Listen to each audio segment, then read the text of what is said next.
What makes the Rode Wireless Micro so intriguing? It could be the fact that it's specifically designed for iPhone and for Samsung Galaxy and Google Pixel and really any smartphone with a USB-C or Lightning connection. Or it might be that this case fits seamlessly into your pocket, or that the microphone and the receiver is ridiculously easy to use. And to be real with you guys, this wireless microphone kind of took me by surprise, and I'm going to share with you all the reasons why in this video. We'll be going over the specs, what comes in the box, the transmission range, the audio quality, the battery life, and most importantly, the price. Plus, at the end, I'll be sharing with you who I think this microphone was made for and whether or not they should purchase it. So starting off with what comes in the box, it's really simple here. We've got one receiver, two transmitters, two magnet connections, two windscreens, a charging case, and a USB-C to USB-C connection. As for the specs, I think weight is a very important thing to consider. If you're putting a microphone on your shirt, you don't want it to weigh it down and sag. You also don't want the case to be extremely heavy in your pocket. So starting off with the case, it's 61 grams. The transmitters are 18 grams with the magnet, and I believe it's 12 without the magnet. The receiver is 6 grams, extremely lightweight right there, and then everything together is 102 grams. The battery life is 7 hours with up to 21 hours total using the charging case, so you can get 2 full charging cycles out of it. This is super nice if you just don't want to have to charge it all the time, you forgot to bring your charger, or you're just not near a power source. And then as for connection, there's a USB-C and a Lightning version. As for the design, the transmitter is extremely lightweight and has an ultra compact design, making it really nice to be able to use the magnet connection for your shirt, or you can also use the clip. The nice thing about the magnet is it has a rubber texture on the outside, so it's not going to scratch up anything, and it's very comfortable to wear. And personally, I would snag the black colorway, but white is pretty cool too. The receiver is very simple. USB-C or Lightning, plug it in, and you're ready to go. It's literally that fast. It's 6 grams, so it's very lightweight, and it's also very slim. I feel like when you compare that to the Rode Wireless Pro or the DJI Mic 2, those are a little bit more bulkier, more inconvenient options compared to this. I don't even notice the Rode Wireless Micro on my phone, which makes it really nice for creating content. It also has indicator lights, so you'll know which mic is connected, how many mics are connected, and whether they're transmitting correctly. The charging case is really nice, and as you can see here, it's only a little bit bigger than the AirPods Pro charging case, making it really nice to just throw into your pocket, and it's got a secure snap close, so you know your microphones are safe. And finally, we come to the windscreens, which is probably my only complaint with the design.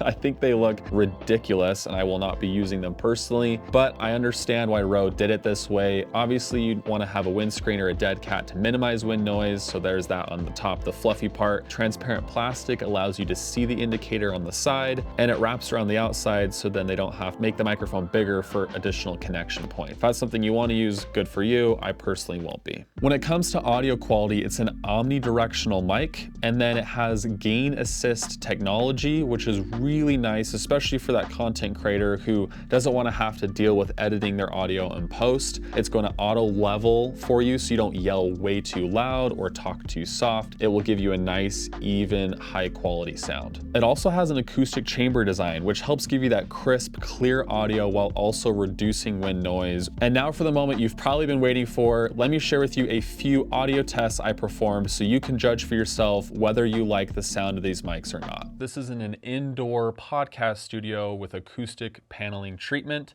Just to give you an idea of what the audio quality sounds like, this is raw, unedited. I could also give you an example of EQ and noise cancellation in DaVinci Resolve, just to give you an idea of what it looks like if you were to edit this footage. Okay, so now here is an indoor, more of an echoey room type test. This is what it sounds like, just raw audio. And then here's an example of what it sounds like with a little bit of EQ, a little bit of noise canceling. If you are gonna edit this, what that sounds like. Here's an audio test outdoors. There's a little bit of wind, some traffic in the background, some leaves on the ground. This gives you an idea of what it sounds like to record. And now here's an example with a little bit of EQ and some voice isolation, just to give you an idea of that as well. So I've used a lot of wireless microphones, everything from the DJI mic to the DJI Mic 2 to the Rode Wireless Pro. In fact, what you're hearing right now is the Rode Wireless Pro. So I'll let you decide whether you think this sounds better using a professional lavalier microphone connected to the Wireless Pro versus the simplicity and the compact design of the wireless Wireless Micro. Obviously, one can be used with a camera and a phone versus the Wireless Micro, which is purely for smartphone use. So one of the great use cases of this microphone is filming an entire YouTube video and then needing to add in a few details after the fact. Don't ask me how I know. So I reached out to Rode and confirmed with them it is a 24-bit microphone. I wasn't expecting it to be 32, but one can only hope. So if you guys are very specific about the specs, now you guys know. So now let's go to the transmission range test. I feel like these are a little ridiculous because no one's really filming that far away, but you do want strong connection. This is rated for 100 meters. I'll show you what that looks like. So my smartphone is right below this camera. I'm walking backwards, giving you an example of what the audio quality sounds like, or really the transmission range and distance.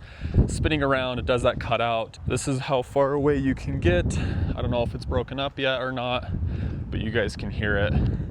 And I mean, no one's filming this far away, but that's your transmission range test. I don't need to film a football length away, but maybe you guys do, I don't know. And then as for the price, it's 149 bucks, which I guessed the price before knowing, so I'm very proud of myself for that. It just makes sense. You know, Rode and DJI have these premium wireless microphones for $300-400, and that's just a lot of money to invest into yourself if you're just starting out with content creation and you're only using a phone. So having a more budget-friendly option that still creates high-quality audio is so cool, and I would highly recommend this for the price. So who is this microphone really made for? Well, let me give you two examples. One of my friends, her name is JC Nabrotsky, and she runs My Protein Pantry. In her situation, she's not making a ton of money off of her side hustle yet, so she doesn't have a lot to invest, but she wants to be able to create higher quality videos, get better audio, have better lighting. So she's purchased a few lights, she has the iPhone 15 Pro, and this mic could be that final step to getting high quality audio and really elevating her videos, whether she's posting to Instagram or TikTok. Another example would be my buddy and barber, Jeremy, who's a part owner at the Fellas Chop Shop. Every time I go in, he gives me a clean fade and we talk about audio, we talk about how to create better content, and I've never had a really good option for him that was affordable, that was easy to use, that didn't have crazy settings or having to sync the audio in post. He just wanted a microphone to plug into his phone, and I finally feel like the Rode Wireless Micro is that solution I've been looking for my friends. I would even buy this microphone to create content with my phone rather than using the DJI Mic 2 or the Rode Wireless Pro, because those are a little bit more complicated. They're a little bit harder to use when you just want a lightweight setup to get better audio. So if you're a content creator, you're someone who creates behind the scenes, or you just want to have better audio for your Instagram stories, this microphone is a perfect fit for you. And if you guys are interested in picking up the Rode Wireless Micro, I've linked that in the description. Thank you guys for watching, and I'll see you in the next one.